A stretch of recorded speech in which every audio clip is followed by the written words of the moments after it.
In today's episode, we're stepping into a day in the life of a medieval prostitute, exploring the realities behind the stereotypes, the laws that controlled her, the dangers she faced, the surprising protections some cities offered, and the complex role she played in medieval urban life. In cities like London, brothels were confined to specific districts under strict rules. In places such as Paris and Venice, authorities both condemned and regulated the trade. And in parts of medieval Europe, prostitution was seen as a necessary evil, tolerated, taxed, and closely watched. This isn't a story of glamour, it's a story of survival. We'll explore how women entered the profession, what daily life actually looked like, the risks legal, social, and physical, and how religion, law, and economics shaped their world. If you're curious about the hidden corners of history, the lives that rarely make it into textbooks, you're in the right place. Before we begin, take a moment to like this video. It helps more history lovers discover these untold stories. Comment below with other overlooked medieval lives you'd like us to explore. And don't forget to subscribe and turn on notifications so you never miss a deep dive into the real Middle Ages. When this episode ends, check out our related videos to continue exploring the fascinating and often surprising realities of medieval life.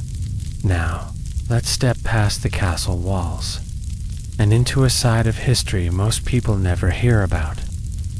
What was it really like to live on the margins of medieval society? Not as a knight, not as a queen, not as a merchant or a monk, but as a woman whose survival depended on navigating one of the most controversial and regulated professions of the Middle Ages. It is just before dawn. The sky over the town is the color of watered milk. Not quite dark, not quite light. The air holds that damp chill that settles into stone and stays there. If you were standing in the narrow street, your shoes would press into yesterday's mud. You would smell smoke first, soft wood smoke drifting from banked hearths, and underneath it, the sour trace of animals and last night's ale. A bell begins to ring. Not loudly, not urgently, just steady, calling the faithful to prime. This is a town somewhere in Europe, sometime between 1350 and 1400. It could be Paris, it could be London, it could be Florence, or a German free city with tall gabled roofs and careful civic pride. The details change. The rhythm does not. Behind a wooden door, up a narrow stair, in a small rented room, with a straw mattress and a low chest for her things, a woman wakes. Let us call her Anna. That is not her real name. History did not keep it, but Anna will do. She lies still for a moment, listening to the bell, listening to someone below her cough, a cart rolling over uneven stones, the sleepy murmur of two women in the next room. She knows the sounds well. This house has its own music. Before we go further, we should clear away a few ideas. When people think of medieval prostitution, they often imagine one of three things. First, chains and darkness. Women forced, imprisoned, with no choice at all. Second, velvet curtains and jeweled courtesans, silk gowns, poetry, powerful men whispering secrets. Third, absolute misery. Starving women in alleys with no structure, no rules, no protection. The truth is less dramatic and more complicated. In many medieval cities, prostitution was legal, not hidden, not always chased into shadows. In fact, it was regulated, taxed, watched, managed. City governments often believed it was better to contain desire than to pretend it did not exist. Some theologians even argued it was a necessary evil, not holy, not praised, but tolerated, a pressure valve for society. Anna is not chained in a dungeon. She is not draped in silk, either. She is a working woman, in a system, in a town that both uses and judges her. Today, we follow her, but we also follow the world that shaped her.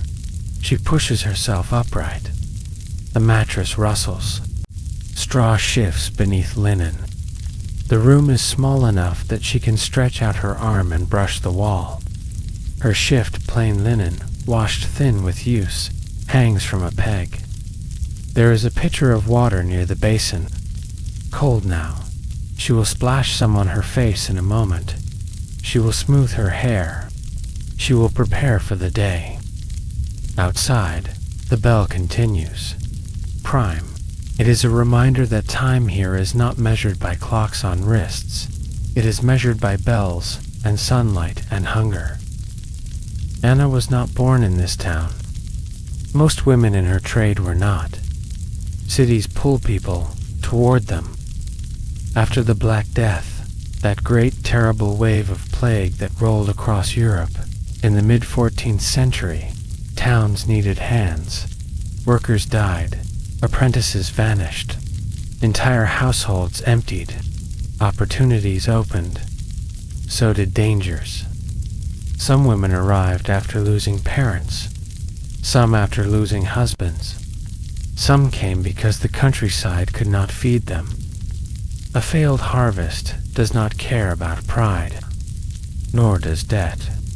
Anna remembers fields, thin soil. A father who worried over grain that would not stretch to spring. She remembers a mother who counted coins twice before market day. She remembers being sent into service at 12 because one less mouth at home meant the others might eat. Domestic service was honest work. Hard work. Long hours in kitchens that never quite cooled. Brewing, too, was common for women. So was textile work, spinning, weaving, endless mending. But wages were small. Dowries were expensive. Marriage required money. Stability required connections. And sometimes, a single misstep, a pregnancy, an accusation, a lost position, could close the narrow path available. Anna did not wake up one morning and think, "This is my dream." Few did, but in a city where a licensed brothel could offer a bed, a room, regular food, and coin in hand, the calculation could shift, especially when survival is the first priority. The bell stops.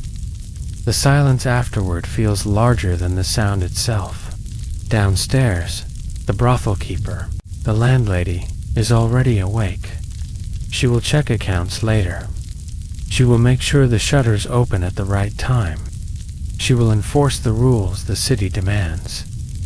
There are rules. Anna swings her feet to the floor. The wood is cold. She stands and wraps her arms around herself, just for a second. Not in shame, not in drama, just in that simple human way of gathering warmth. From her small window, she can see only a slice of sky. Pale now, a chimney across the way. Laundry lines, empty at this hour. This is not a palace, but it is not chaos either. She has a place here, a defined one. In some cities, women like Anna must wear markers, a colored hood, a striped ribbon, something to make their status visible. In others, they are confined to certain streets, outside the walls perhaps, near a river, near a gate. The system is careful. It pretends to draw lines. Yet the same men who vote in council halls will walk these streets by night. Anna knows this. She is not naive. She pours a little water into the basin and washes her face. The water bites. She breathes in sharply, then laughs under her breath at herself. Cold water has a way of reminding you that you are alive. From the room beside hers, someone mutters about the early bell. Another woman answers with a joke about monks rising before sensible people. A soft ripple of laughter follows. There is life here, camaraderie, rivalry too, perhaps, but also routine. The day will bring apprentices with nervous hands and merchants with tired eyes. Perhaps a soldier passing through, perhaps no one at all for a few hours. Trade rises and falls with the market, with feast days, with war. Anna smooths her hair and ties it back. She studies her reflection in a small shard of polished metal. Not perfect, but serviceable. Outside, shutters creak open along the street. A baker begins kneading dough. Somewhere, a child cries. The town wakes. Anna takes a breath. This is her world, structured, imperfect, human. The bell for prime has rung. The day begins. If we follow Anna into the daylight, we have to ask a simple question. How does someone end up here? Not in a dramatic way, not in a storybook fall from grace way, just in the slow, practical way that most lives unfold. The truth is not romantic. It is economic. Anna was born in a village that did not have enough land to divide forever. When a father dies, land passes to his son. When there is no land to spare, daughters must find another path. Marriage is one option, but marriage requires a dowry, linen, coin, sometimes livestock. Without it, a girl's prospects shrink. Now add famine. 14th century Europe knew hunger well. A bad harvest did not mean inconvenience. It meant thin soups. It meant selling tools. It meant walking to market with something precious and coming back with very little. And then, of course, there was plague. The Black Death tore through towns and villages in the late 1340s. It did not ask whether you were careful. It did not check your bank balance. It left empty houses and confused children. In its wake, labor became scarce. Wages rose in some places, but so did instability. An orphaned girl might be taken into service. She might not. A widow might inherit her husband's tools, or his debts. When Anna was 12, she entered domestic service in a larger household. This was common. Girls scrubbed floors, carried water, turned spits over fires. They slept in corners of kitchens or in shared lofts. The pay was modest, but it was steady, and steady is a precious thing. Still, domestic service had risks. A master's son with wandering hands. A mistress quick to blame. A pregnancy that could end employment overnight. No written contract, no safety net. If dismissed, a girl could try another household. But reputations traveled faster than carts. A whisper was enough. Brewing was another path. Women brewed ale in many towns. Small scale, local, but regulations tightened over time. Guilds became more formal. Men moved into trades that had once been mixed. Textile work, spinning, weaving, was endless and underpaid. You could work all day and barely earn enough to cover rent.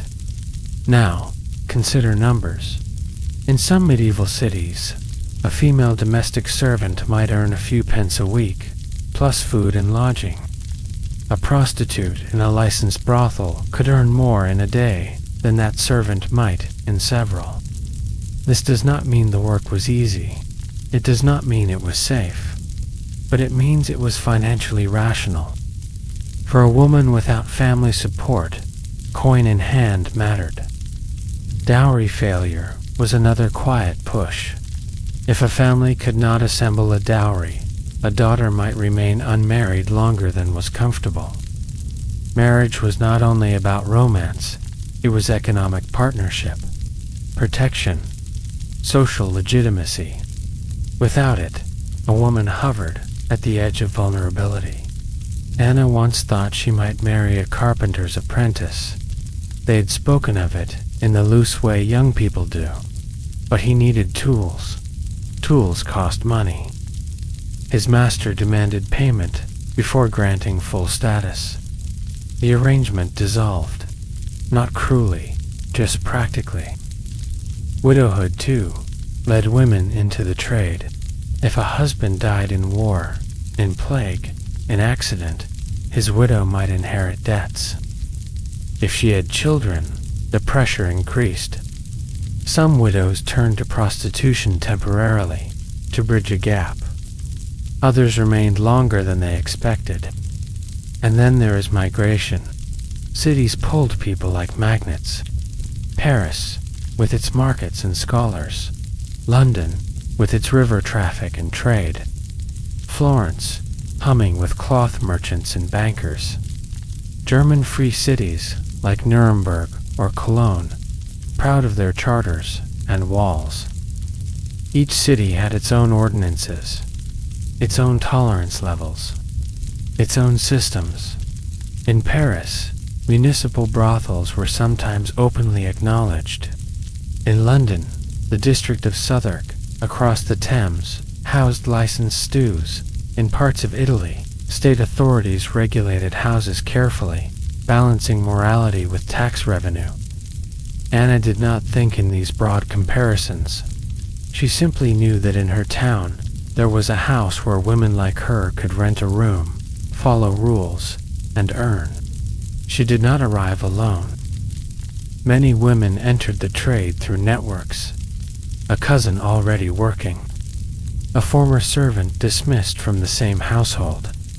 A neighbor who knew the brothel keeper. The brothel keeper, often a woman herself, might promise stability. You will have a bed, she might say. You will have meals. The city allows us to operate. You will be safer here than on the street. Safer is not the same as safe. But again, survival is a scale, not a switch. It is important to say clearly, not all medieval prostitutes were trafficked or enslaved. Some were coerced, yes, some were trapped in debt arrangements. But many entered through constrained choice, limited options, calculated risk. Anna remembers the day she first walked to this street. She remembers noticing how ordinary it looked. Not a den of shadows, just another row of buildings. A sign above the door. Laughter from inside. A woman leaning out a window, adjusting her sleeve. She expected thunder. Shame to fall from the sky. Instead, there was paperwork. The city required names, fees, agreements. No married women allowed in this town. No clerics as clients, officially. Certain clothing markers to be worn outside the district. Taxes to be paid. It was bureaucratic, almost boring. That surprised her most. Over time, the shock faded. Routine took over. Morning wash, shared bread, clients, coins counted, accounts settled, laughter in the kitchen, arguments over nothing and everything.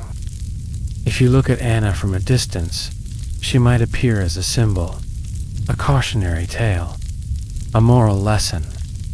But if you stand closer, she is a worker in a medieval economy shaped by plague, patriarchy, scarcity, and city law. She is not glamorous. She is not always miserable.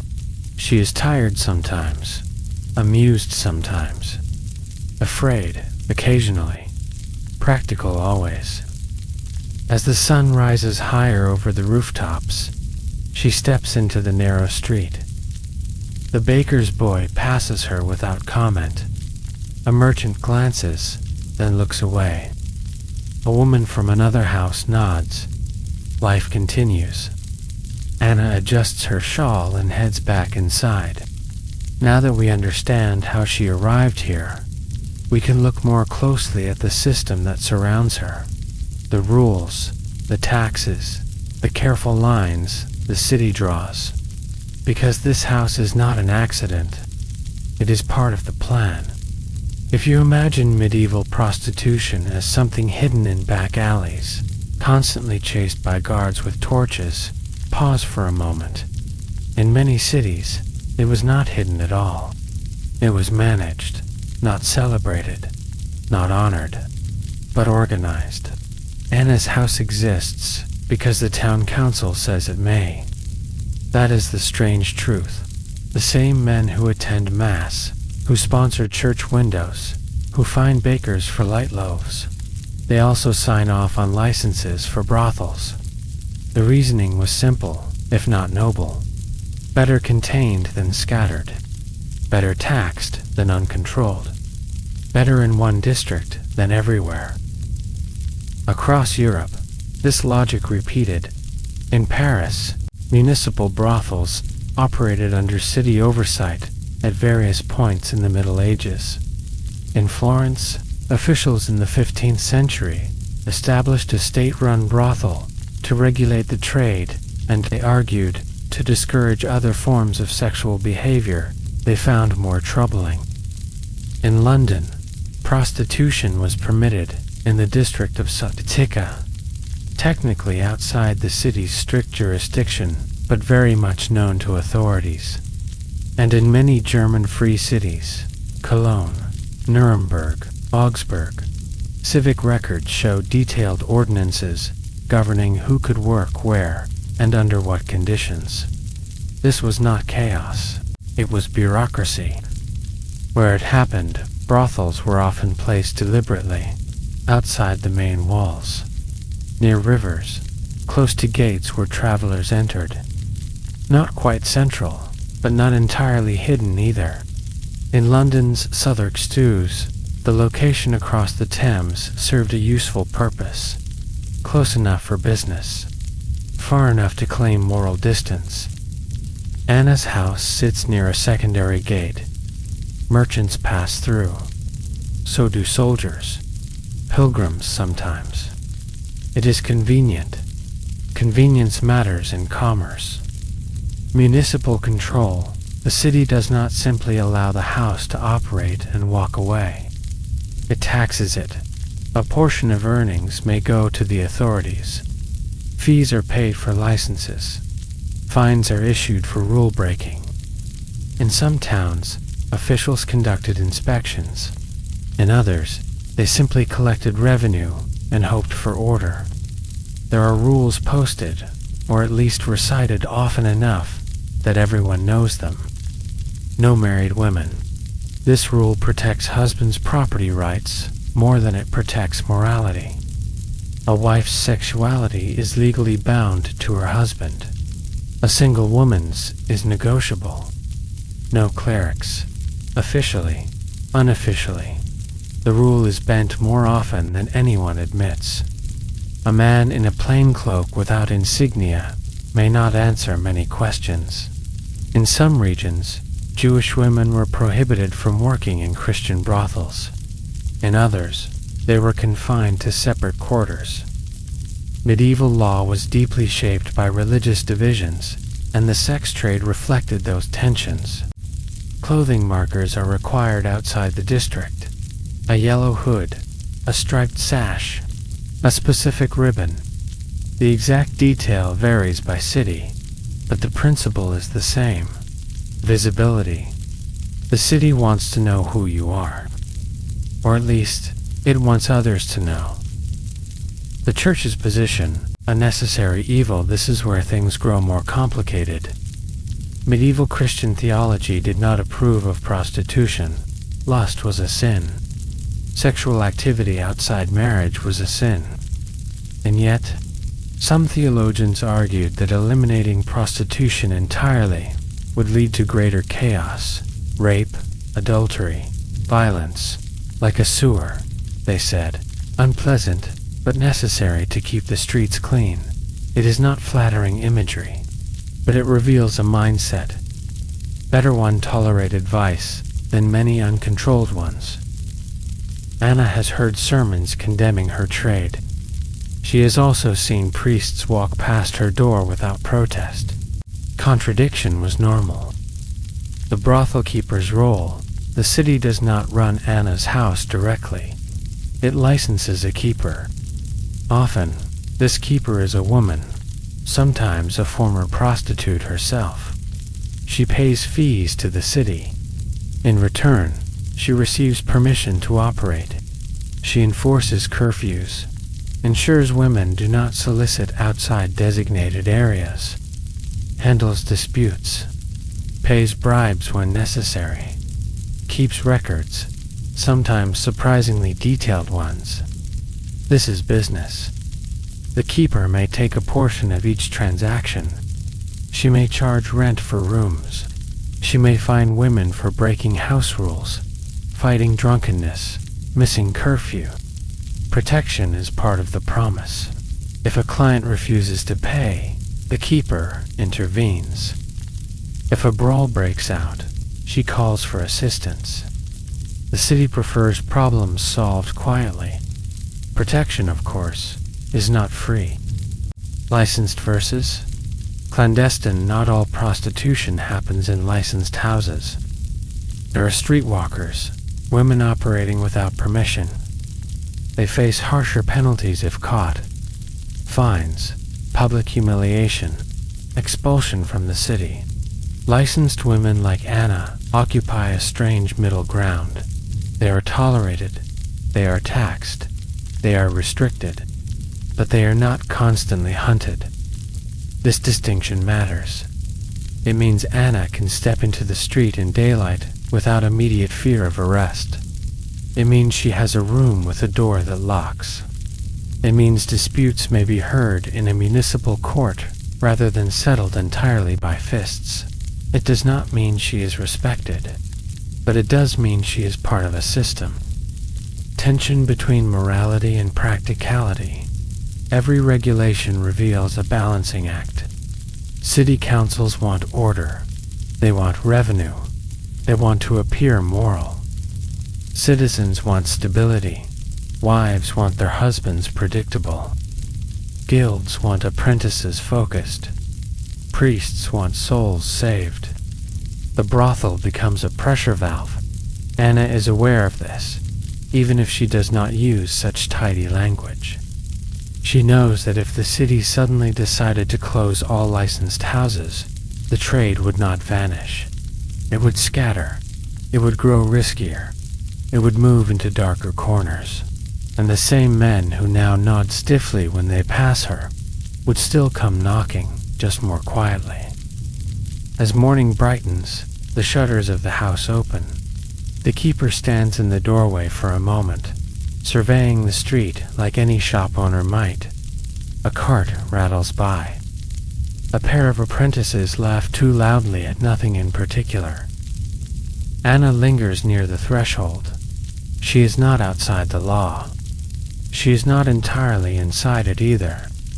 She occupies a narrow strip of acceptance carved out by compromise. And compromise, in medieval cities, is often written in ink and sealed with wax. The system is in place. The house is licensed. The day is ready to begin in earnest. Upstairs, her room waits for her return. If you expect velvet curtains and silk cushions, lower your expectations gently. Anna's room is small. Not tragically small. Just practical. It sits on the upper floor of the brothel house, reached by a narrow wooden stair that creaks in protest at every step. The walls are plaster over timber. In winter, the cold slips through the cracks like an uninvited guest. In summer, the air can feel thick and unmoving. Still, it is a room of her own. That matters. The bed is a wooden frame with a rope lattice beneath a sack of straw. The straw must be changed now and then. It rustles when she turns. It smells faintly of dust and last season's fields. There is a blanket, a thin one. In colder months, she layers whatever she owns, spare linen, an old shawl, to trap warmth. Medieval insulation is mostly optimism. Beside the bed sits a small chest. Inside, 2 linen shifts, carefully folded, a comb carved from bone, a ribbon, a small cloth pouch with coins tied tight. Not many coins, but enough to count. Against the wall, a stool. Near the window, a narrow shelf with a pitcher and basin. The water is fetched from a communal source below. And yes, in the corner, a chamber pot. Practicality over poetry. The window is small, more slit than opening. It lets in light, but not much heat. From here, she sees a slice of sky and the angled roof of the house opposite. Laundry lines cross between buildings like quiet flags. This is not squalor. It is not luxury. It is working-class urban housing in the 14th century. Shared or private. Not every woman here has her own chamber. In some brothels across Europe, beds were shared. In others, shifts were staggered. Space was valuable. Rent was calculated carefully. Anna is fortunate, or perhaps simply established enough to have a room to herself. Newer women may share. They may rotate through larger common rooms until they earn enough to justify privacy. Privacy, in this line of work, is currency. It allows her to rest without someone else's breath inches away. It allows her to keep her small possessions safe. It allows her to close a door, and doors are powerful things. The house itself, the brothel, is not just bedrooms. Downstairs is a common room, a hearth, long benches, a rough wooden table marked with knife scratches and spilled ale. This is where clients first enter, where negotiations begin, where dice sometimes rattle across wood. The kitchen is small but active. Bread is sliced, stew is stretched. Someone is always stirring something, even if it is only to keep hands busy. At night, the house grows louder. Laughter rises. So do arguments. Music sometimes a lute, if someone can play. Boots on stairs. The scrape of chairs. In the early morning, like now, there is a hush. Only the keeper moves with purpose. The keeper, the landlady, the bod, as some call her, occupies the front chamber on the lower level. She has the best view of the street and the door. She needs it. She collects rent. She records earnings. She enforces curfew. She ensures no one violates the city's regulations in a way that brings trouble to the house. Her authority is practical, not sentimental. If Anna breaks a rule, solicits outside the permitted area, refuses to pay her share, fights with another woman, there will be consequences. Fines, most likely. Coin is the language everyone understands. The arrangement is simple. Anna keeps a portion of what she earns. The house takes its cut. The city takes its cut from the house. Everyone eats. That is the theory. Protection and exploitation. Protection is part of the promise. If a client refuses to pay, the keeper intervenes. If someone grows violent, she calls for help. Perhaps a guard who knows the house well enough to respond quickly. Licensed brothels often had a degree of informal protection, precisely because they were regulated. But protection can slide into control. Debt can accumulate. A fine here. A charge for linens there. Payment for repairs. The math can tighten like a noose if one is not careful. Anna keeps track. She counts her coins twice. She listens when the keeper reads accounts aloud. She has seen what happens when someone falls behind.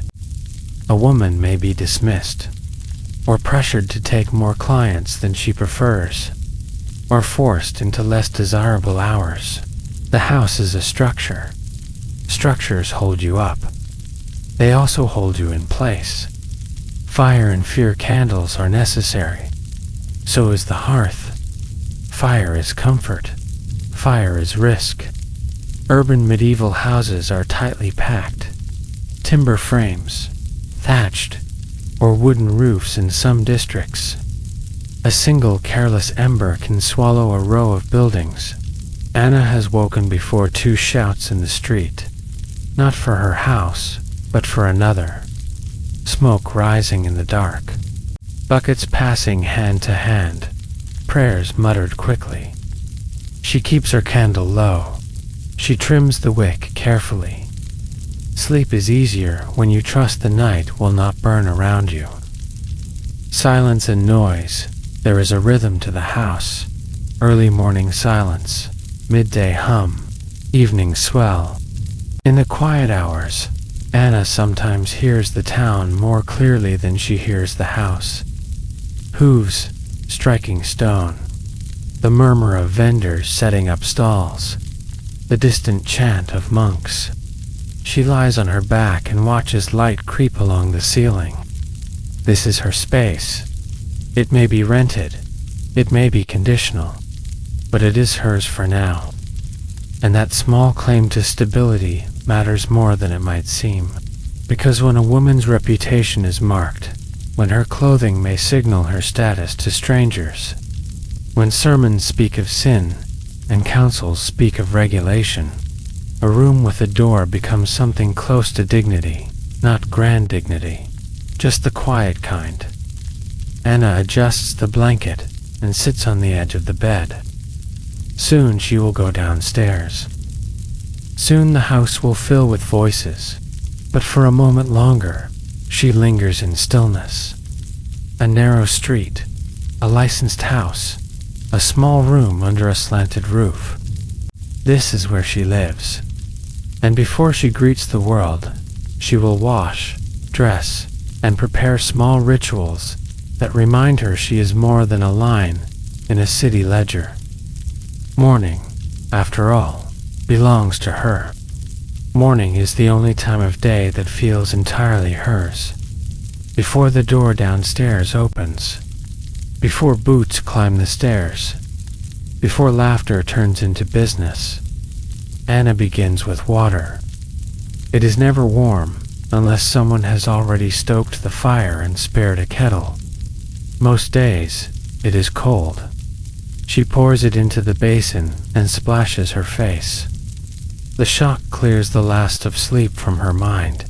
There is no long mirror here, only a small polished disc of metal, slightly warped. It reflects a version of her that shifts if she tilts it too far. Still, it is enough. Cleanliness matters, not in the modern sense of scented soaps and steaming baths. Though public bathhouses exist in some cities, but in the practical sense, a washed face, clean linen, hair combed free of tangles. She removes her night shift and pulls on a fresh linen one. Linen is the layer closest to the skin. It absorbs sweat. It can be boiled and dried in the sun. It is humble, but it is essential. Her outer dress depends on the day. In some towns, women in her trade are required to wear specific markers outside the district. A yellow hood, a striped ribbon, a red sash tied in a particular way. Sumptuary laws, rules about who may wear what, are common in medieval Europe. They attempt to draw visible lines between classes, professions, even moral categories. In parts of Florence, prostitutes were sometimes required to wear distinguishing garments. In London, certain ordinances specified what women of ill repute could and could not wear. The exact colors and details changed, but the message was clear: visibility. Anna does not resent the ribbon itself. It is cloth, harmless. What weighs more is what it signals. A baker's wife may walk unmarked. A merchant's daughter may display fine sleeves without question. Anna's clothing must declare her status. Cloth becomes language. Still, she adjusts it neatly. If she must wear it, she will wear it well. She sits on the stool and begins combing her hair. Slow strokes, untangling patiently. Hair can be left loose within the house, but outside, she may cover it partially. Modesty rules apply unevenly, strict in theory, flexible in practice. She keeps a small pouch of dried herbs in her chest. Lavender when she can get it. Rosemary more often. She rubs a bit between her fingers and brushes it lightly along her neckline. This is not luxury perfume. It is simple freshness, a suggestion of care. Medieval towns are crowded. Odors travel quickly. Cleanliness is not just personal pride. It is good business. She checks her arms for bruises. There are none this morning. Good. She checks for signs of illness, fever, rash, anything unusual. Disease is a constant shadow in this century. Even a mild sickness can mean lost income. In some cities, authorities attempted inspections of licensed prostitutes, especially during outbreaks of disease. The medical understanding was limited, but concern was real. Anna does not know the language of germs or bacteria. She knows only that sickness spreads, and that she cannot afford to be bedridden long. From downstairs comes the sound of the keeper stirring coals in the hearth. Up, the keeper calls mildly. Not unkind, not warm either, just efficient. Anna smiles faintly. She ties her dress, secures the ribbon, slips her feet into worn leather shoes. Before leaving the room, she reaches for her coin pouch and counts quickly. 1, 2, 3 small stacks. She ties it tight again. Money is safety, even small amounts. When she opens her door, the hallway smells faintly of smoke and bread. Another woman steps out from across the way, yawning. "You look awake," the woman mutters. "Cold water," Anna replies. "That'll do it."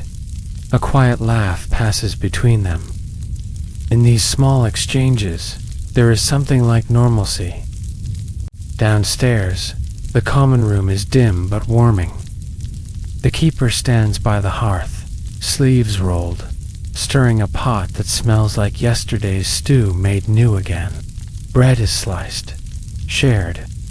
No one speaks much yet. Morning belongs to simple acts. Eating, tying laces, adjusting sleeves. Outside, the town grows louder. Carts roll past. A vendor shouts about fresh onions. Somewhere, a dog barks with unreasonable enthusiasm. Anna sits at the table and eats slowly. She does not rush mornings, because once the door opens fully and the first client steps inside, her time will no longer be entirely her own. For now, she watches the light change on the wooden floor. She listens to the low murmur of women who share her roof, but not always her thoughts. She feels the weight of the ribbon at her shoulder, the brush of linen at her wrists, the cool memory of water on her skin. Morning rituals are not dramatic. They are small acts of order in a life shaped by negotiation. Wash, dress, breathe, prepare. The day will ask things of her soon enough. But for these quiet minutes, she belongs only to herself. Clothing speaks before a person does. In a medieval town, it speaks loudly.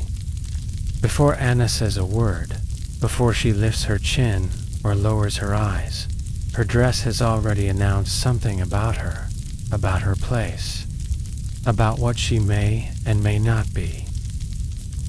In this century, fabric is politics. There are laws, not suggestions, not vague customs, but written ordinances about who can wear silk, who can wear fur, who may trim their sleeves with costly embroidery. These are called sumptuary laws. They are meant to preserve order, to keep the merchant from dressing like a nobleman, to keep the servant from mimicking her mistress, and, in many cities, to make sure a prostitute is visible. In parts of Paris, ordinances required women in the trade to wear distinctive girdles or accessories. In London, some regulations specified that prostitutes must wear striped hoods or other identifying garments. In Italian cities, like Florence, there were moments when bright yellow scarves or veils marked their status. Yellow appears often in records, not because yellow is evil, but because it is noticeable. Stripes appear too. Stripes, in medieval symbolism, often signaled marginality. Jesters wore them, executioners sometimes did, and prostitutes in certain regions. The logic was simple. If desire must exist, it should at least be labeled. Anna knows the rules of her town. When she leaves the designated district, she must wear her ribbon, dyed a color chosen by the council. It is not expensive. It is not elegant. But it is required. Inside the house, she dresses with more freedom. Her gown is wool, sturdy, dyed a deep but inexpensive blue. Blue is common enough not to attract suspicion, but pleasant enough to avoid drabness. The bodice laces tight. The sleeves are fitted, but practical. She does not own silk. Silk is for merchants' wives and the rare courtesans attached to powerful patrons. Most women in licensed brothels are working class. Their clothing reflects it. No velvet cushions, no jeweled headpieces, just cloth that can withstand wear. Still, even modest clothing can be arranged with care. She adjusts the neckline slightly lower when she expects business to be steady. She loosens her hair indoors. She smooths wrinkles from her skirt with quick, firm hands. There is a balance to strike. Too plain, and she fades into the wall. Too fine, and she risks fines for violating dress codes. Yes, fines. If she were to appear in forbidden fabrics or imitate a higher class too closely, the city could penalize her. Sumptuary laws were not decorative. They were enforced, at least sporadically. The message beneath all of this is clear. You may work, you may earn, but you will not confuse your status with that of respectable wives. Anna has mixed feelings about the ribbon. On one hand, it protects her from certain accusations.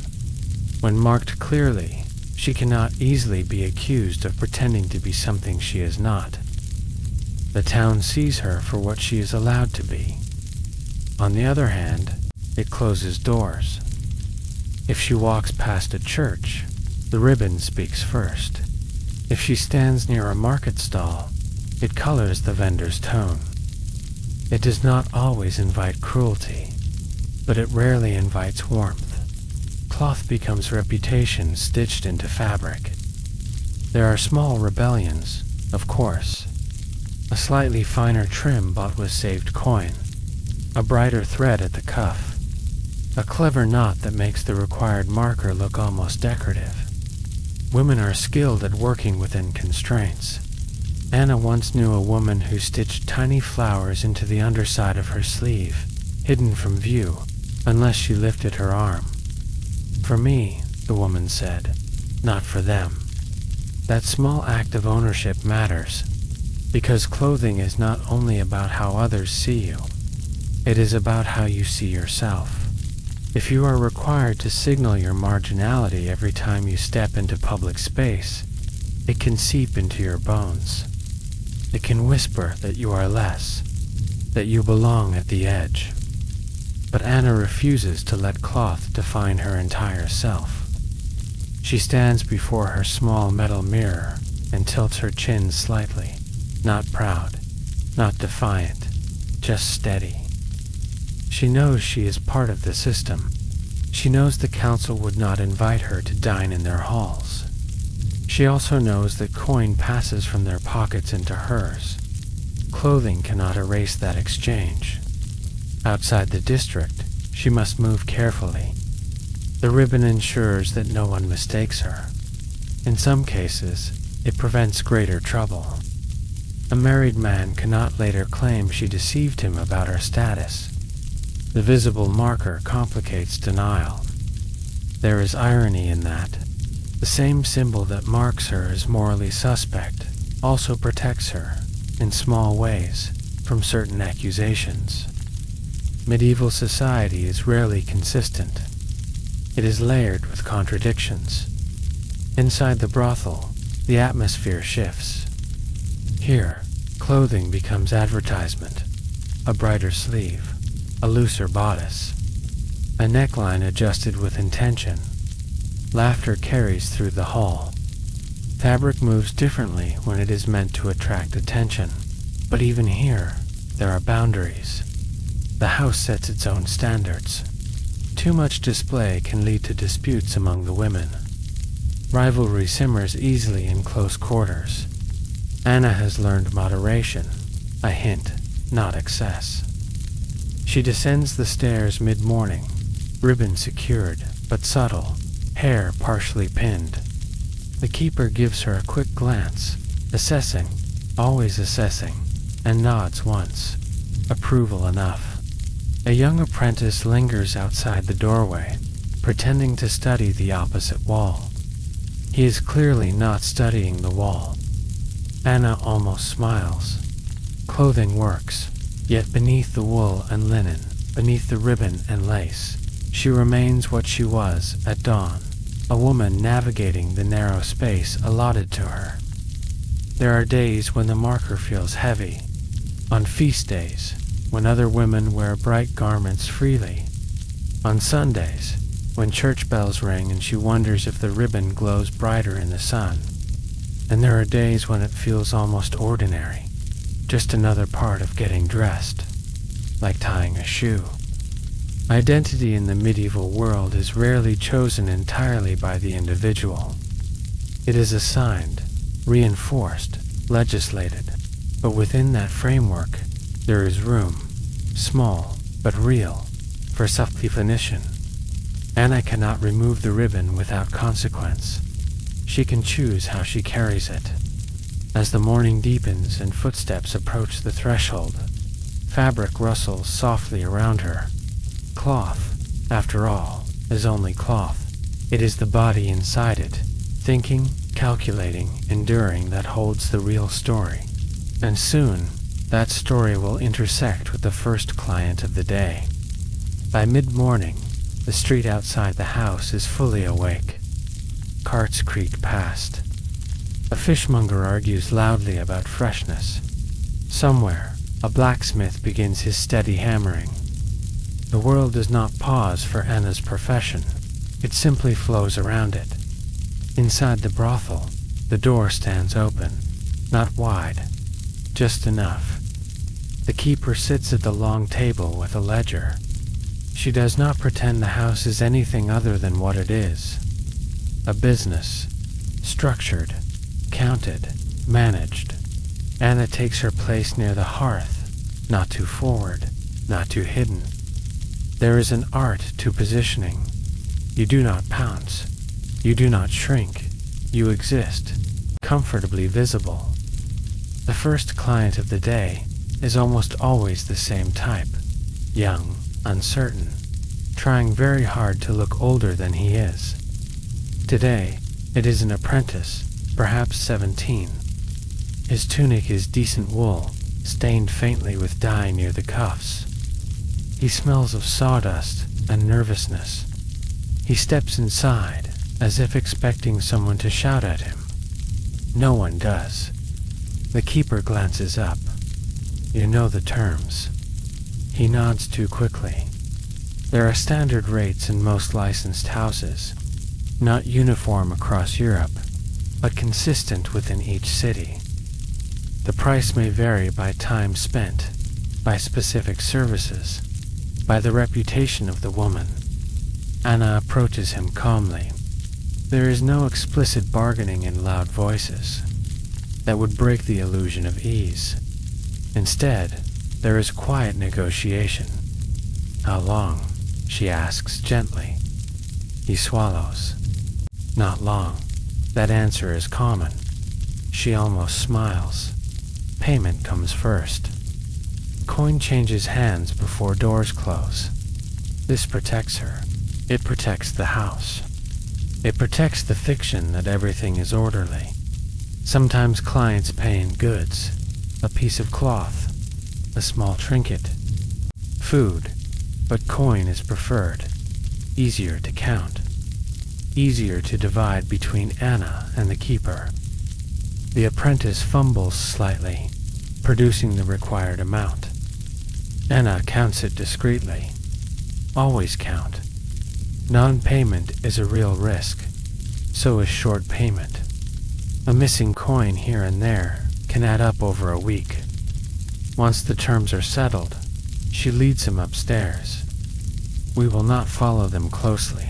What matters is not the detail of the act, but the structure around it.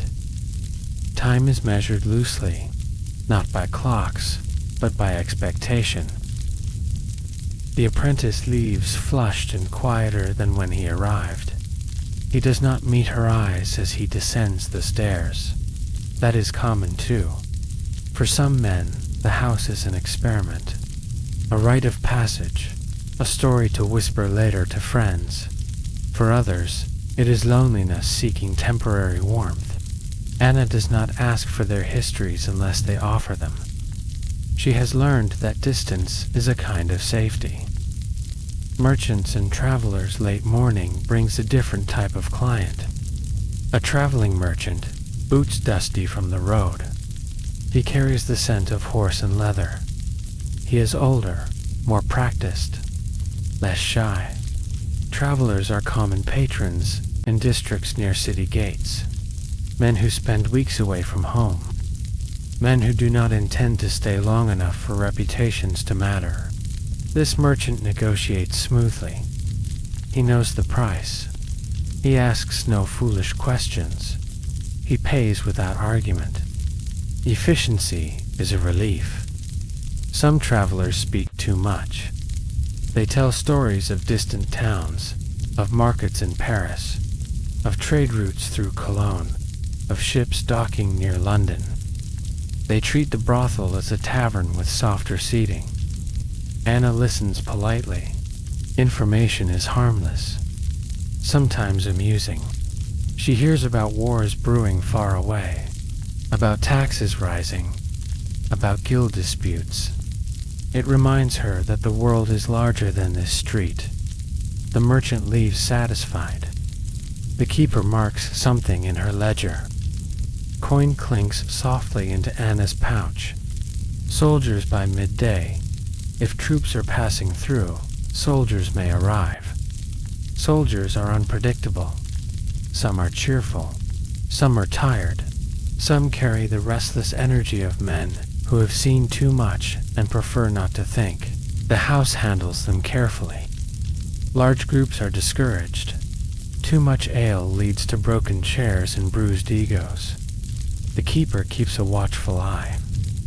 Anna prefers single soldiers over clusters. One man is manageable. 5 are a storm. Negotiation with soldiers is brisk. They are accustomed to command and hierarchy. Clear terms help. Payment first, always. There are risks, roughness, refusal to leave when time is up, boasts about power. The keeper's authority and the knowledge that the house is licensed often acts as a restraint. Licensed houses have an advantage here. If a soldier causes serious trouble, the keeper can appeal to city guards. A complaint can travel up a chain of command. It does not always work perfectly, but it is something. Street workers have far less recourse. Clergy, Officially forbidden, there are rules about clerics. In many cities, priests are officially forbidden from entering brothels. Officially, reality is softer. A man without vestments is just a man. A plain cloak hides much. Anna has learned not to ask questions she does not need answered. If a client requests discretion, she provides it. Hypocrisy is not her burden to solve. Duration and expectation, most visits are brief. This is not courtly romance, not poetry and long evenings. It is transaction, structured, predictable. Some men linger, wanting conversation more than anything else. They ask about her day. They speak of their wives, sometimes kindly, sometimes not. Anna listens, nods, responds lightly. Conversation can be easier than the physical act. She has learned to read mood quickly. Is he anxious? Reassure. Is he boastful? Let him boast. Is he silent? Do not press. It is a skill set rarely acknowledged in guild records, but very real. Emotional calibration. Risk of non-payment. Despite rules, not every exchange runs smoothly. Occasionally, a man claims he has already paid, or insists the price agreed upon was lower, or pretends confusion. Anna does not argue alone. She steps back, calls for the keeper. The keeper's presence changes the tone, ledger in hand, eyebrow raised. Disputes usually end quickly when witnesses appear. If necessary, the city courts can be involved. Licensed prostitutes in some medieval towns could bring complaints for assault or non-payment. The outcomes were inconsistent, but the possibility existed. That possibility matters. It creates a thin layer of structure over what might otherwise be chaos. Between clients, there are pauses, moments when the house is quiet again. Anna sits by the window upstairs. She counts her coins. She stretches her back. She drinks water. She is not a machine. Fatigue comes in waves. The first clients of the day are often the easiest. Energy is higher. Patience is fresh. By late afternoon, that patience may thin. But for now, the rhythm feels steady. Client, coin, breath, stares down again. Outside, the sun climbs higher. The street glows warmer. Vendors shout. A child runs past the doorway, chasing something invisible. Life continues, indifferent to individual stories. Anna smooths her skirt and returns downstairs as another figure appears at the threshold. The day is unfolding exactly as the system intended. Regulated, counted, quietly transactional, and through it all, she remains composed, not glamorous, not broken, simply working within the narrow space history has given her. If the street was unpredictable, the brothel was structured.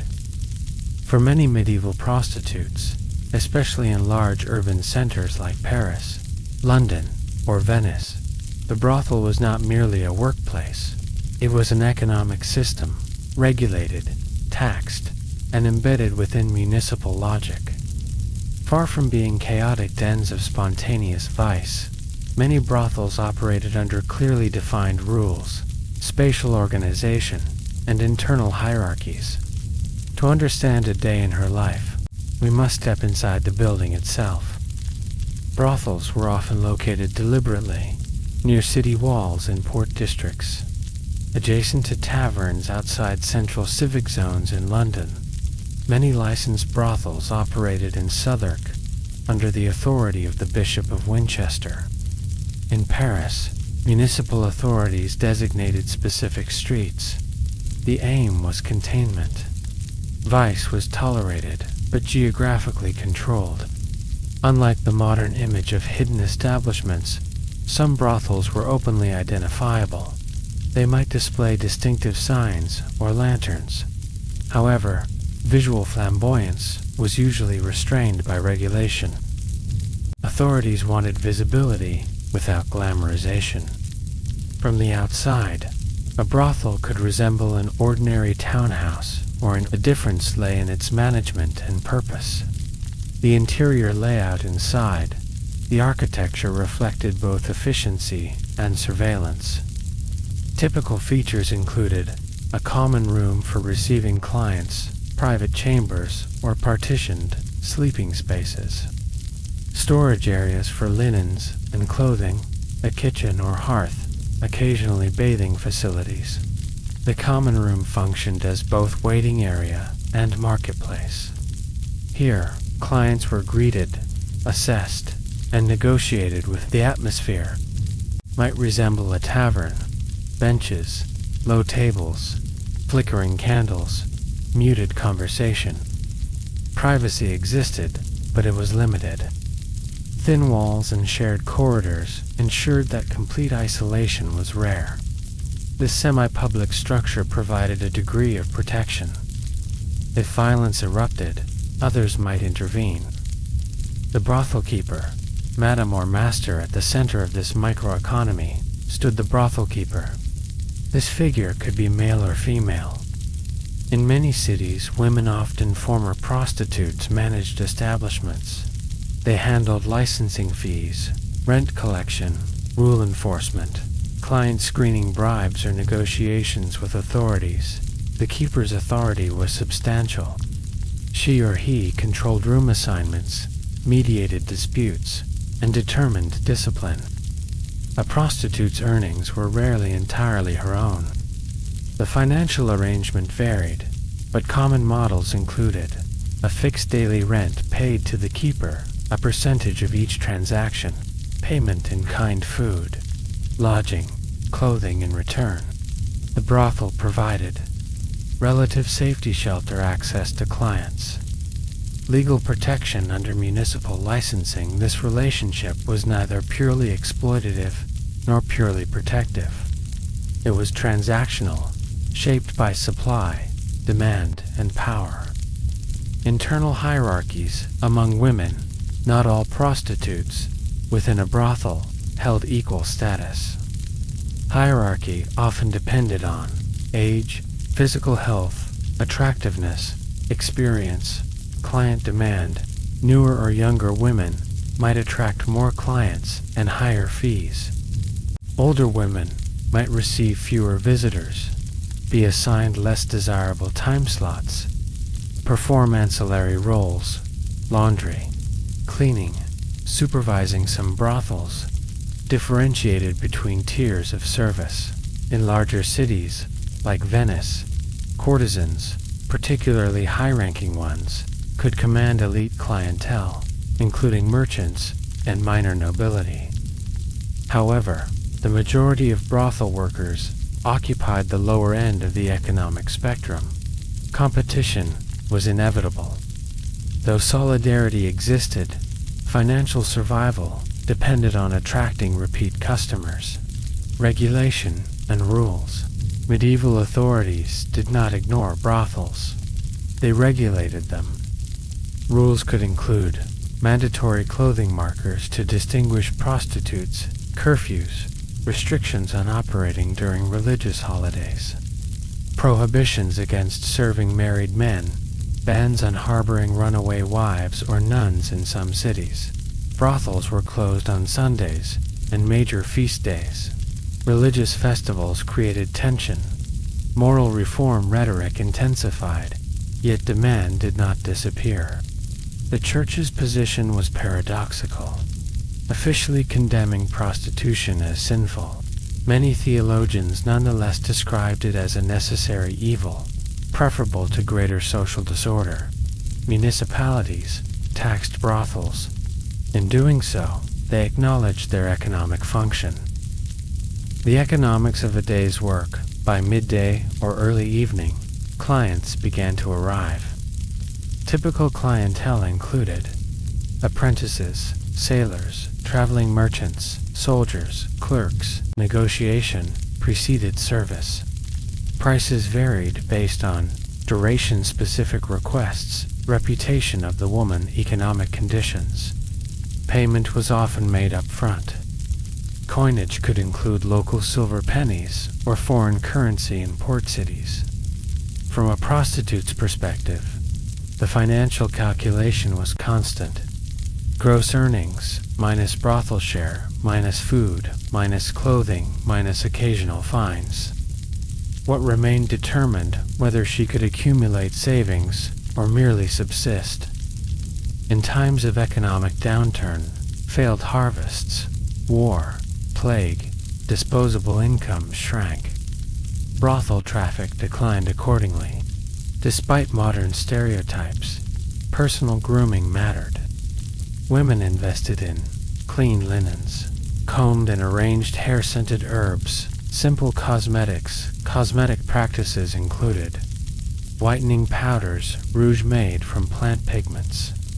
Herbal perfumes. Bathing frequency varied, but brothels with access to water or bathhouses maintained hygiene to remain competitive.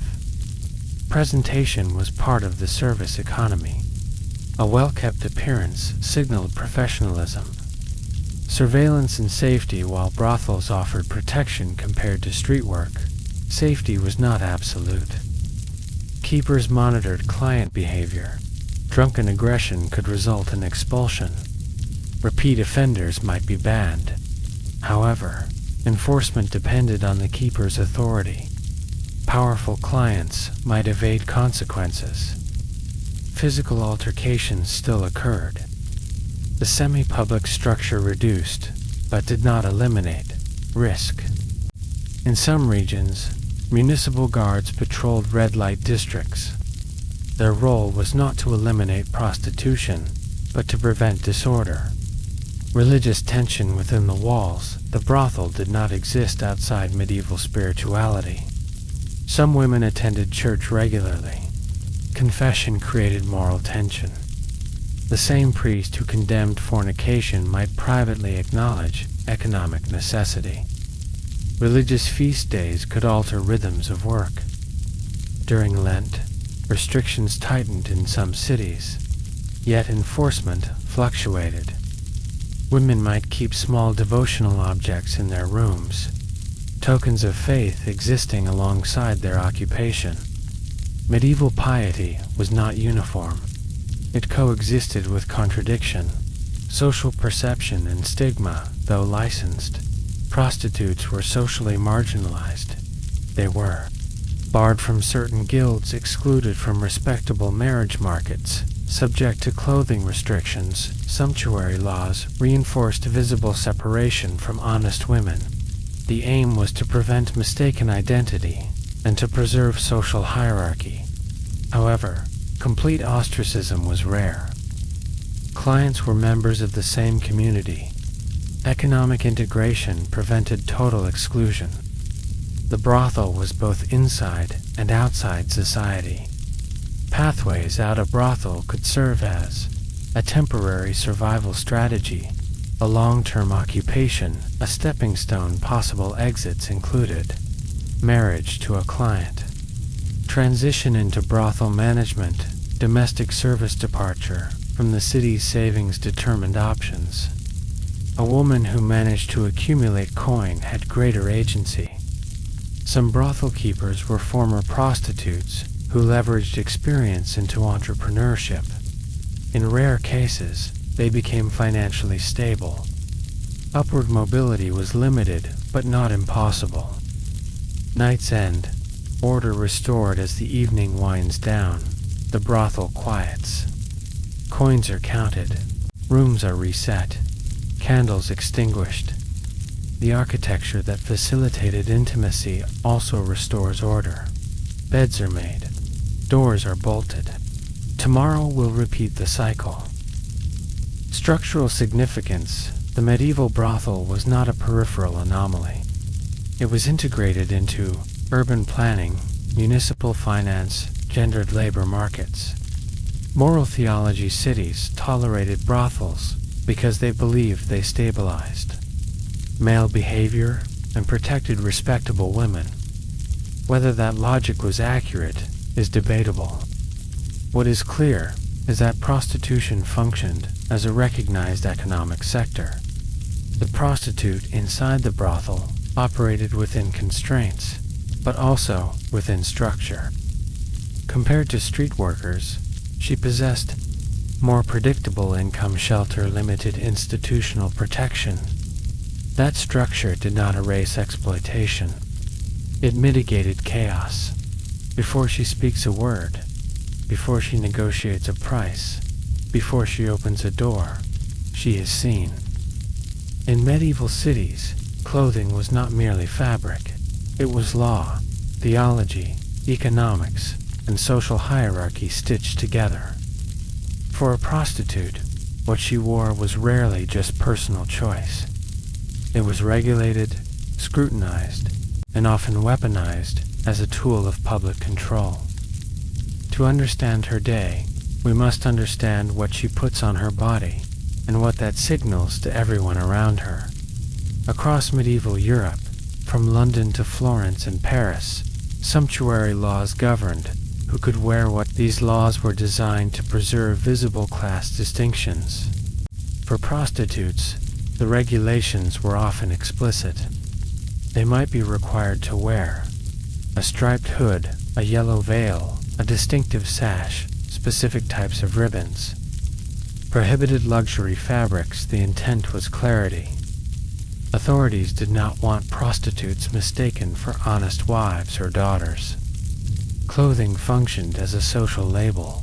In some cities, failure to wear identifying markers resulted in fines or public punishment. The body became a billboard of status. The tension between attraction and restriction. Here lies the paradox. Her income depends on attractiveness. The law restricts how attractive she may appear. Certain fabrics, silk, velvet, fine fur, were often forbidden to lower-class women. Yet brothels sometimes encouraged strategic embellishment within legal limits. A bright ribbon, carefully styled hair, a clean and well-fitted gown could make the difference between a busy night and an empty purse.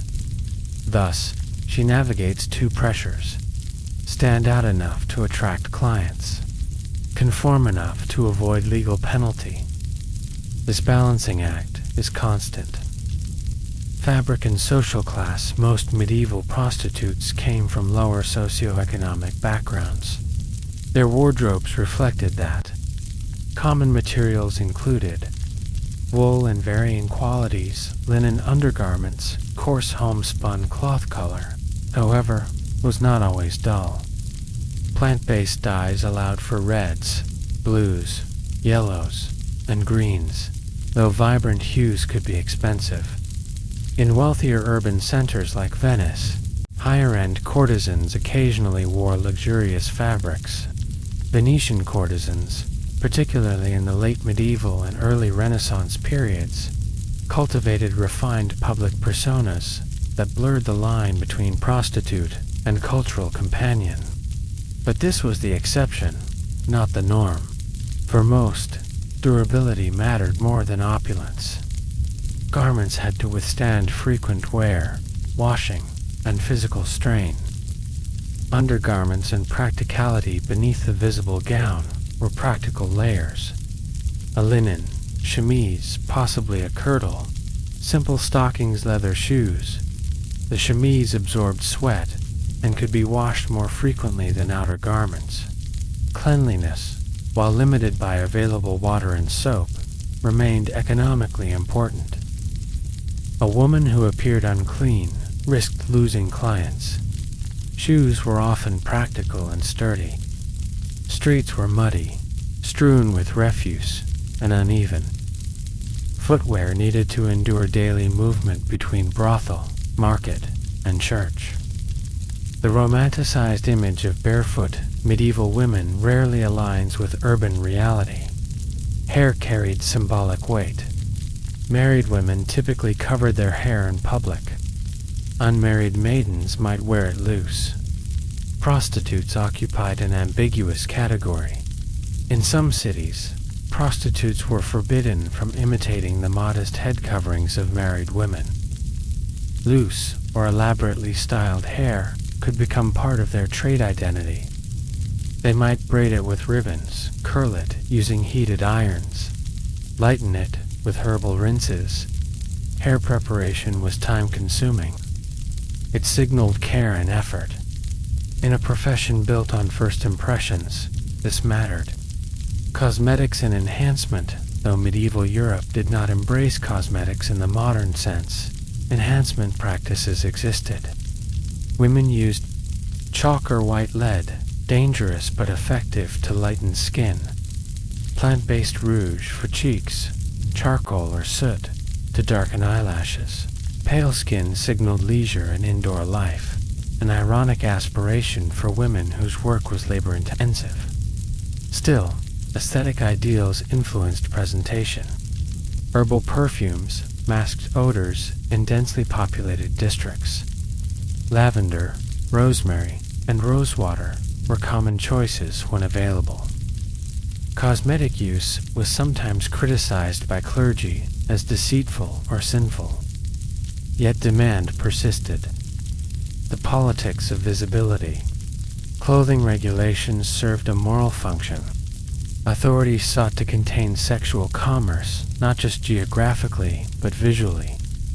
By marking prostitutes, cities reinforced the boundary between sanctioned and unsanctioned femininity. Yet this marking also provided a strange form of recognition. A licensed prostitute, visibly identified, operated within the tolerated sphere of urban life. She was not respectable, not invisible, not entirely illegal. This intermediate status defined much of her existence. Clothing and personal identity, it is easy to reduce her attire to legal compliance. But clothing also shapes self-perception. Does she resent the mandated sash? Does she feel empowered by a carefully chosen ribbon? Does dressing for work create psychological distance? We cannot access her inner monologue directly, but we can infer patterns common to labor across history. Uniform creates role. When she dresses, she prepares not only her body, but her demeanor. The gown becomes armor. The ribbon becomes advertisement. The veil becomes boundary. Seasonal adaptation. Medieval Europe was not climate-controlled. Winter demanded cloaks, fur-lined hoods, if affordable extra wool layers.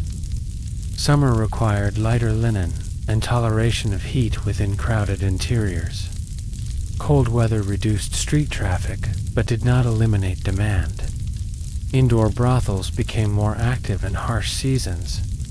Adequate clothing thus influenced both comfort and health. Illness during winter could devastate income. Theft and vulnerability clothing was valuable property. A well-maintained gown represented significant investment.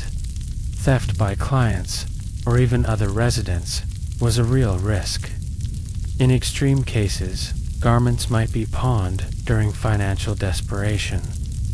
A cycle emerged. Earned coin gives purchase better clothing, gives attract more clients, gives increase earnings.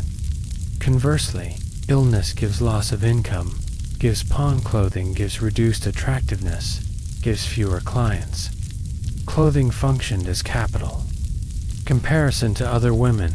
To fully grasp the politics of appearance, compare her to three figures: the married merchant's wife, the domestic servant, the noblewoman. Each category had prescribed dress codes. The prostitute's attire distinguished her from all three. She could not claim the modest covered hair of the wife. She lacked the uniform simplicity of the servant.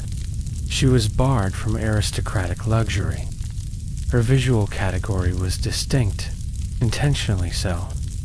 Public perception clothing influenced how she was treated in markets, churches, and streets.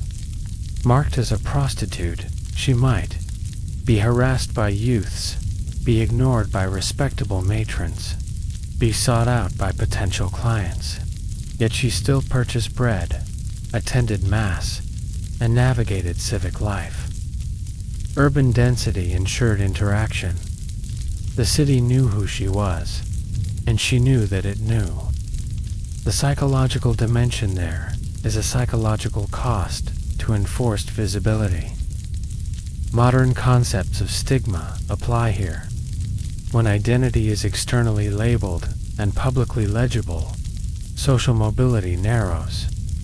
But there is also strategy. Some women likely embraced elements of theatricality. A distinctive look could cultivate repeat clientele. Reputation, good or bad, spread quickly in compact medieval districts. Appearance became branding. Evening transformation. As dusk approaches, she prepares for the busiest hours.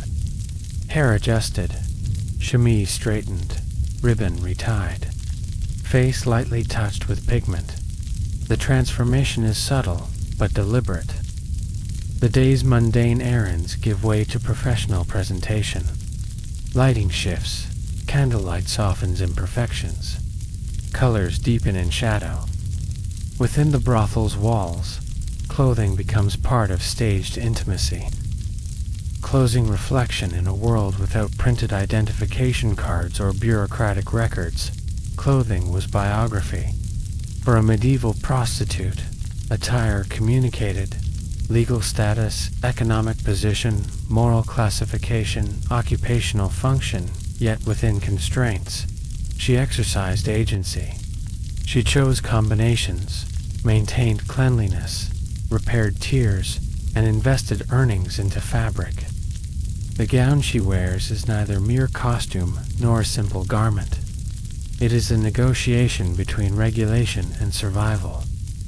Tomorrow, she will dress again, not as fantasy, not as scandal, but as a working woman in a city that both marks and depends upon her. If the prostitute's day revolves around preparation, negotiation, and survival, it is ultimately structured by one variable, the client. Who were the men who climbed narrow wooden staircases, crossed brothel thresholds, or lingered in dimly lit taverns? Popular imagination often reduces them to caricature, drunken soldiers, or depraved nobles, but the historical reality is more complex. Clients came from nearly every social tier. What united them was not status, but circumstance. To understand her work, we must understand them. Medieval cities like London, Paris, and Florence shared a structural imbalance. Large populations of unmarried men. Urban centers attracted apprentices, learning trades, migrant laborers, sailors, and dock workers. Soldiers stationed temporarily clerks, and university students. Many of these men were young, unmarried, and living away from family supervision.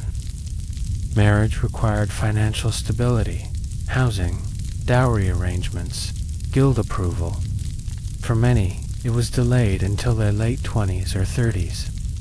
Sexual desire did not wait for economic readiness. Municipal authorities recognized this demographic pressure. Prostitution was tolerated in part because it was believed to channel male sexuality away from respectable women. Apprentices and young tradesmen, apprentices, formed a significant portion of clientele.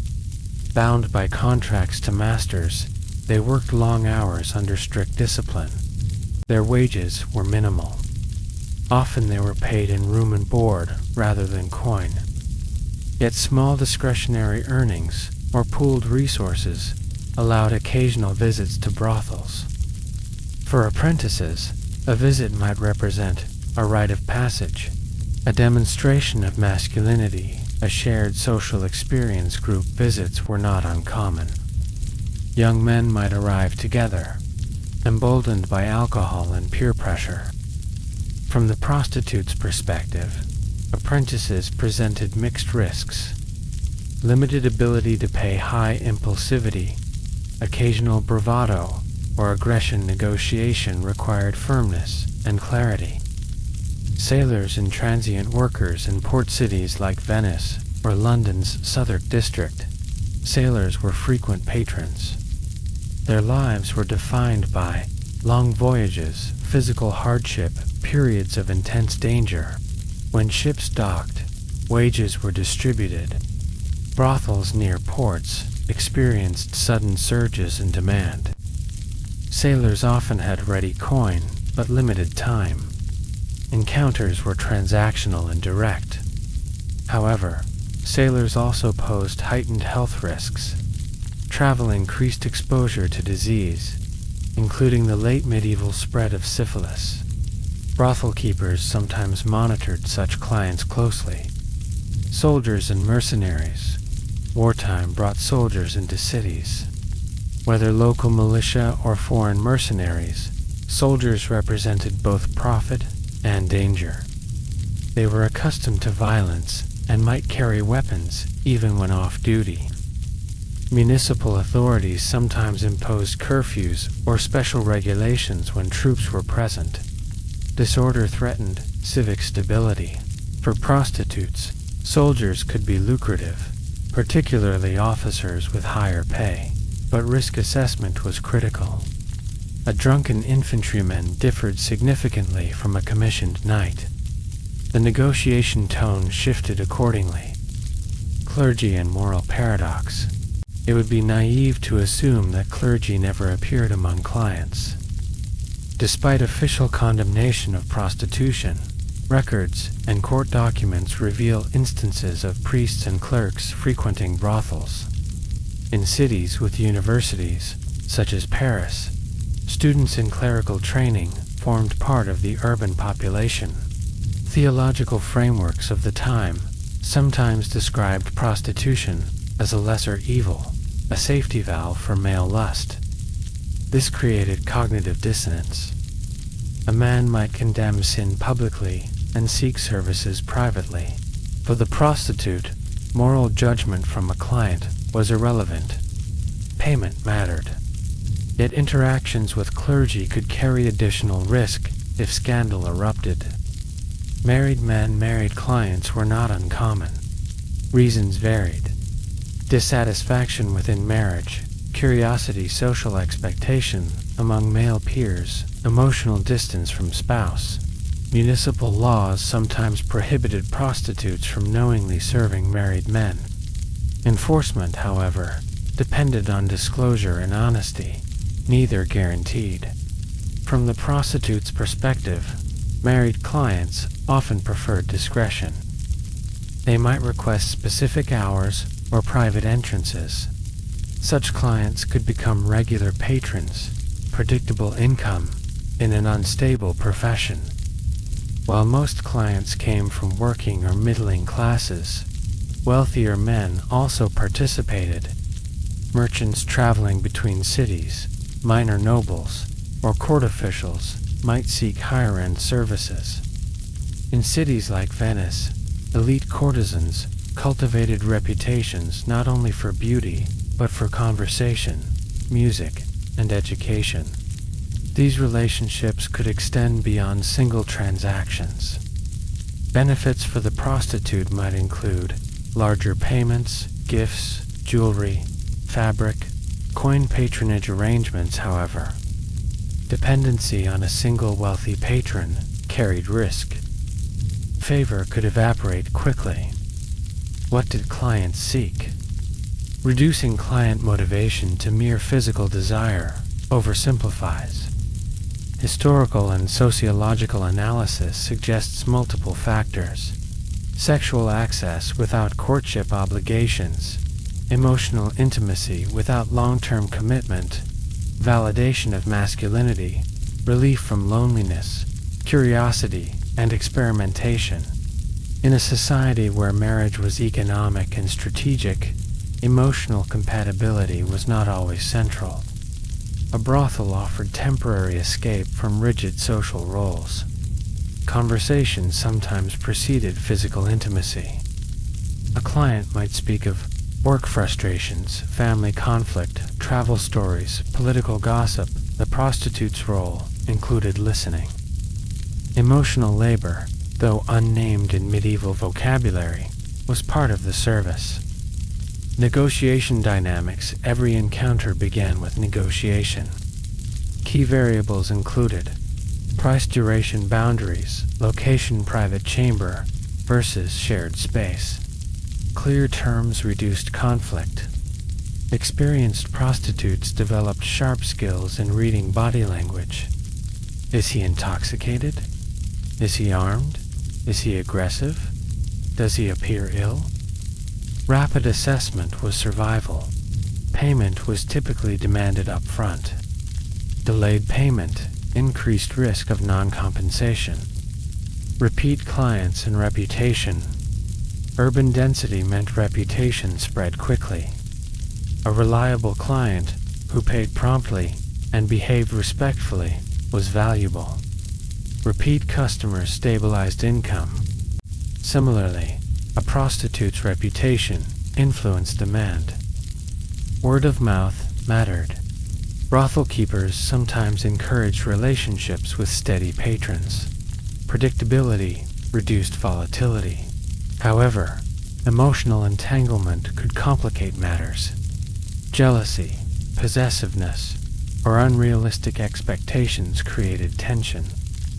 The line between transaction and attachment was navigated carefully. Violence and boundary violations. Not all clients respected negotiated terms. Boundary violations might include refusal to pay agreed price demands for additional acts without compensation, physical aggression. In brothels, keepers or other women might intervene. On the street, isolation increased vulnerability. Municipal courts occasionally recorded cases involving assaults on prostitutes, yet justice was inconsistent. Clients were not uniformly monstrous nor uniformly benign. They were diverse, shaped by class, upbringing, and circumstance. Age range of clients. Clients ranged widely in age. Young apprentices sought initiation. Middle-aged merchants sought variety. Older men might seek companionship or affirmation of virility. For the prostitute, age influenced negotiation tone. A youthful client required firmness. An older patron might require reassurance. Adaptability was a professional skill. Cultural expectations of masculinity. Medieval masculinity emphasized virility, dominance, honor. Visiting a brothel could reinforce social identity among peers. It was sometimes discussed openly in male circles. At the same time, excessive indulgence risked moral condemnation. This tension shaped client behavior, oscillating between bravado and secrecy. The economic ecosystem. Clients were not isolated actors. Their spending supported brothel keepers, laundresses, tailors, tavern suppliers, municipal tax collectors. Commercial sex was interwoven with broader urban economies. Thus, when a client crossed a brothel threshold, he activated an entire micro-industry. Night's final visitor. As the evening progresses, clients thin. The final visitor may be a weary clerk seeking quiet company, a sailor departing at dawn, a regular patron maintaining routine by candlelight. Identities blur. He leaves. She counts coin. The transaction concludes. Yet each client leaves more than payment. He leaves risk, weariness, and the incremental shaping of her professional reputation. If the brothel structured her labor and clothing marked her status, religion structured her conscience. Medieval Europe was not casually religious. It was saturated with belief. The calendar, the law, the rhythms of work and rest, even medical theory, were intertwined with Christian theology. A prostitute did not live outside that framework. She lived inside it, even as her occupation was officially condemned by it. To understand her day fully, we must examine not only where she worked, but where she prayed. In cities like Paris, London, or Florence. Church bells, structured daily time, matins, lauds, vespers, even those not formally observing monastic hours, heard their echo. Attendance at Mass was not optional in a cultural sense. It was expected. A prostitute might attend parish services, observe feast days, participate in processions, light candles for the dead. Her presence would not have gone unnoticed. Yet neither would it have been unprecedented. Prostitutes were not automatically excommunicated. They were sinners, but so was everyone else. The difference lay in public visibility. Theological foundations, sin and tolerance. Medieval theologians grappled with prostitution as a moral problem. Influential thinkers like Thomas Aquinas articulated a framework that shaped civic policy. Aquinas argued that prostitution, while sinful, could serve as a stabilizing force in society. Eliminating it entirely might unleash greater chaos. This reasoning aligned with earlier traditions stemming from Augustine of Hippo, who compared prostitution to a sewer in a palace, unpleasant but necessary to prevent worse corruption. Thus emerged the concept of the necessary evil. This did not absolve the prostitute of sin, but it positioned her labor within a paradoxical social function. Confession and absolution, the sacrament of confession, was central to medieval spirituality. A prostitute might kneel before a priest and confess. Fornication, lust, deceit, anger, blasphemy the priest, in turn, would assign penance, recitation of prayers, fasting, almsgiving, pilgrimage, rare but possible absolution, restored her spiritual standing. Temporarily, yet here lies the tension. Confession addressed individual acts. Her occupation required repeated acts. Was she confessing nightly, weekly? Only during Lent. The historical record does not give us a universal answer. Practice likely varied. Some clergy might refuse absolution without genuine intent to leave the trade. Others, more pragmatic, recognized economic necessity. Feast days and work restrictions, the liturgical calendar structured time. During major feast days, Christmas, Easter, saints' days, civic authorities sometimes mandated brothel closures. Sexual commerce on holy days risked public scandal.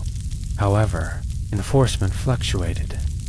If a brothel closed on Good Friday, income vanished for that day.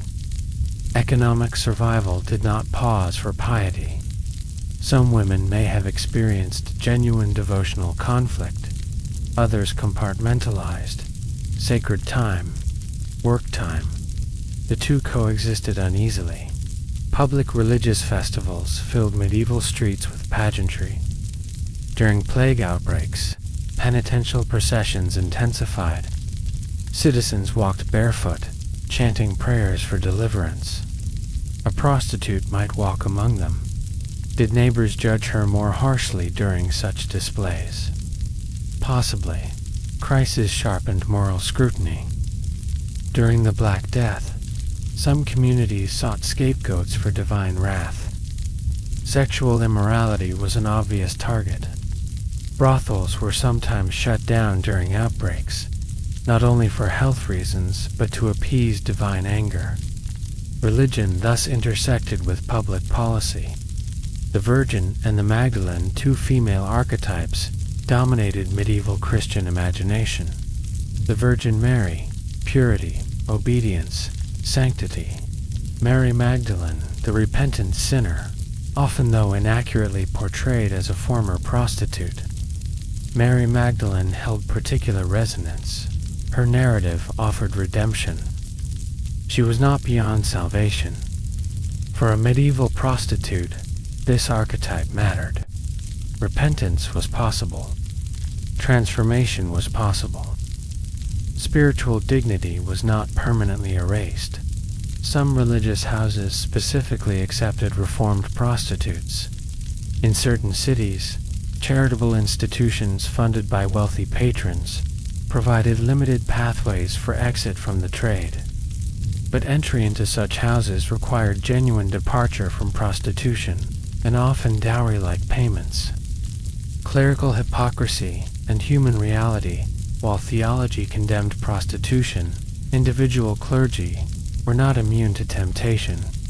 Court records from various regions document clerics visiting brothels or fathering children. This reality complicated moral authority. A prostitute interacting with a clerical client experienced firsthand the gap between doctrine and behavior. Yet hypocrisy did not necessarily undermine belief. Medieval faith was resilient. A corrupt priest did not invalidate divine truth in the cultural imagination. The system endured. Guilt, survival, and cognitive dissonance. We must be cautious not to impose modern psychological frameworks too rigidly. Yet cognitive dissonance likely existed. She may have believed her work was sinful. Her survival depended on it. God understood necessity. Medieval theology emphasized intent. If poverty forced her into the trade, was her culpability reduced? Different confessors would answer differently. The concept of mortal versus venial sin structured spiritual anxiety. Repeated fornication risked grave classification, yet repentance mitigated severity. Thus, spiritual life became cyclical. Sin, confession, penance, return to work. Charity and almsgiving.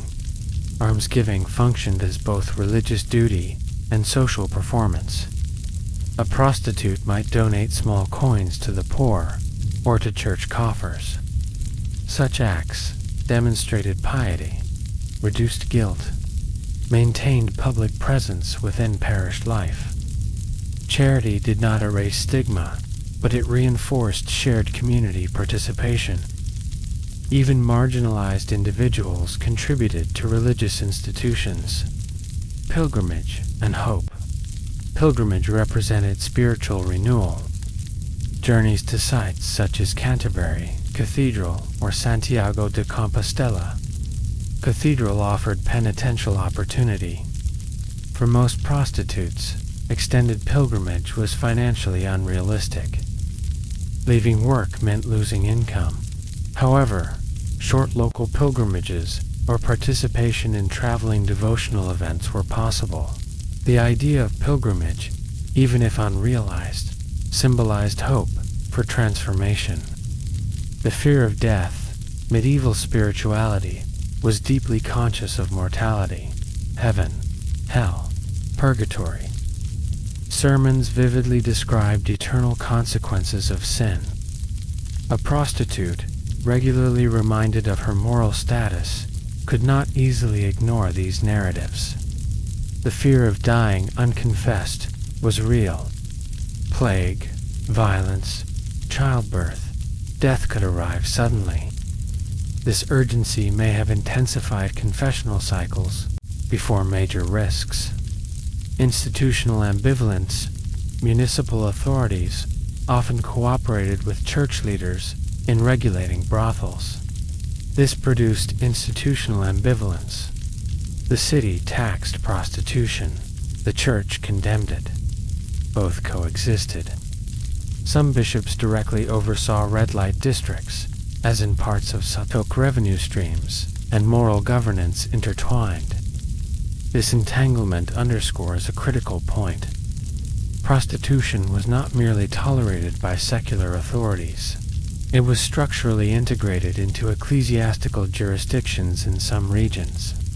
A night prayer, after the final client leaves and candles dim, she may kneel beside her narrow bed. Perhaps she whispers, a prayer for forgiveness, a prayer for safety, a prayer for future change, or perhaps exhaustion overwhelms ritual. Faith in medieval Europe was not uniform in intensity.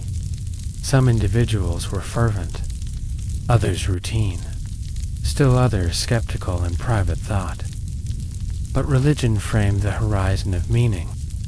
Youth was currency. In a profession where physical desirability influenced earning power, time functioned as a silent creditor, always collecting. A medieval prostitute could not ignore aging.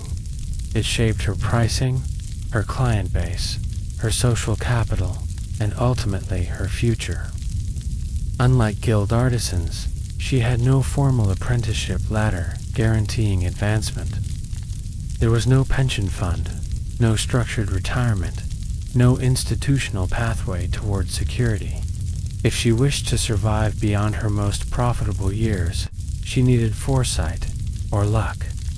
This chapter follows her beyond the height of demand into the more uncertain terrain of longevity.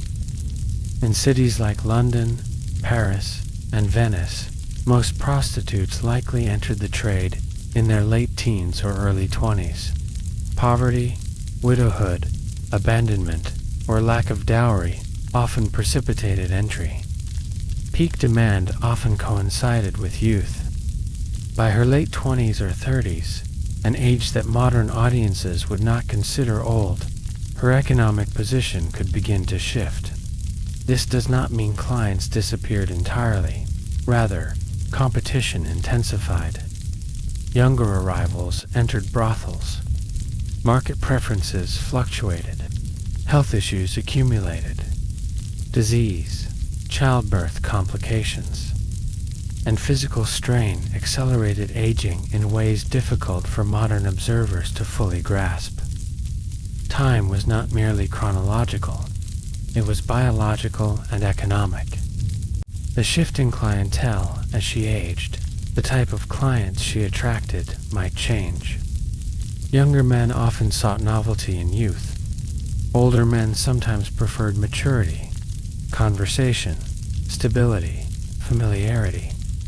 An experienced prostitute possessed assets beyond appearance, negotiation skill, emotional intelligence, client screening ability, reputation. Repeat clients could become crucial. A loyal patron provided predictable income in a volatile system. However, dependency on a small client base carried risk. A patron might die, relocate, or withdraw support. Thus, aging demanded adaptation rather than surrender. Becoming a brothel keeper, one of the most viable upward transitions was management. In regulated districts, especially in areas such as Southwark, near London, some brothel keepers were former prostitutes. Experience in the trade provided knowledge of pricing structures, awareness of client behavior, understanding of municipal regulations. To become a keeper required capital, savings accumulated over years. It also required connections with civic authorities who issued licenses.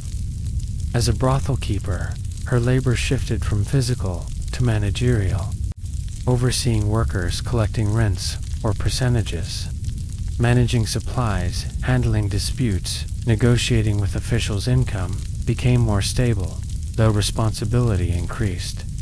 This path did not erase stigma, but it offered comparative security. Marriage as exit marriage presented another route. While stigma attached to prostitutes, marriage to a client was not impossible. Some men, particularly widowers or lower status laborers, married former prostitutes. Marriage provided social reintegration, economic partnership protection. From public marking, however, marriage did not guarantee stability. Domestic violence, poverty, or early widowhood could return her to precarious circumstances. Moreover, marriage markets were competitive. Women with dowries had advantage. A former prostitute often lacked one. In some cases, concealment of past occupation was possible, particularly if she relocated. Geographic mobility functioned as reinvention. Certain cities established houses for repentant women. These institutions, sometimes affiliated with convents, allowed prostitutes to withdraw from the trade in exchange for vows of chastity and labor. Entry conditions varied, demonstrated repentance. Financial contribution, in some cases sponsorship life, within a convent offered structure, food, and spiritual legitimacy. But it also demanded obedience and permanent renunciation of previous occupation. For some women, especially those aging without savings, this path provided dignity, yet capacity was limited. Not every woman who wished to enter could do so. Transition to other labor if management or marriage were unavailable. She might shift to other forms of work: tavern service, laundry, textile production, midwifery, assistance market, vending. Each option came with constraints. Guilds often excluded women from skilled trades. Informal labor dominated female employment. Her past might follow her. Reputation in compact urban spaces was persistent. However, cities were fluid environments. Migration offered partial anonymity. A woman leaving Paris for a smaller town could redefine herself if she secured employment quickly. The physical toll, aging in medieval Europe, was not gentle. Repeated pregnancies, untreated infections, malnutrition, and physical labor left visible marks. A prostitute faced elevated health risks: sexually transmitted infections, violence-related injuries, complications from abortifacients, psychological strain. Medical knowledge was limited. Physicians operated under humoral theory. Treatments ranged from herbal remedies to bloodletting. Access to medical care depended on income. Wealthier courtesans in places like Venice could afford physicians. Most could not. Health decline could abruptly end earning capacity. Without savings, illness meant destitution, poverty, and marginalization for those unable to transition successfully. Old age could be brutal. Medieval cities contained visible poverty: beggars, widows, without support, disabled laborers. Charitable institutions, hospitals, almshouses provided limited relief. Admission criteria varied and often prioritized: respectable, poor. A former prostitute might face exclusion based on moral stigma. Thus, her ability to age with dignity depended heavily on earlier strategic decisions. Psychological identity beyond the trade, an overlooked dimension of aging is identity. If she entered the trade young, much of her adult life was shaped by its routines. Exiting required psychological recalibration. Who was she without the nightly negotiation, without the brothel hierarchy, without the visible markers of occupation? For some, aging might bring relief, liberation from constant performance. For others, it could bring isolation. Brothels, despite competition, fostered community among women sharing similar experiences. Leaving meant losing that network. Children and legacy: if she bore children, aging introduced new concerns. Would her daughter face the same economic pressures? Could her son secure apprenticeship? Children's futures could motivate savings and exit strategies. In some cases, children were raised away from brothel districts to protect them from stigma. In others, economic necessity blurred boundaries between domestic and professional space. Intergenerational mobility was limited, but not non-existent. Reputation after death. Medieval spirituality was acutely concerned with memory. Would she receive proper burial? Would anyone pray for her soul? Some prostitutes joined confraternities, lay religious associations to ensure funeral rites. Membership required fees, but provided communal support. Without such arrangements, burial might be anonymous. In a society preoccupied with purgatory and intercessory prayer, this mattered deeply. Reinvention and historical silence. The historical record grows quieter as prostitutes age. Court documents capture scandal. Tax rolls capture peak earning years. Moral sermons capture condemnation. But the quiet transitions, marriage, migration, reinvention, leave faint traces. This silence suggests that some women did in fact disappear into ordinary life. Not every story ended in ruin. Not every life remained fixed in stigma. Imagine her years later. The brothel's noise is distant memory, the ribbons and marked veils replaced by simpler garments. The negotiation skills redirected into market haggling or household management. Perhaps she sits beside a hearth. Perhaps she supervises younger women in a brothel she now manages. Perhaps she walks cloister corridors in prayer. Time has shifted her role. What once defined her does not entirely define her now, and that was a glimpse into a life most history books barely mention. Behind the narrow alleyways of London, the busy streets of Paris, and the canals of Venice, there were real women navigating survival in a world shaped by strict laws, social stigma, religion, and economic necessity. Their stories aren't simple. They aren't glamorous, but they are human. Exploring lives like these reminds us that history isn't just about kings, queens, and battles.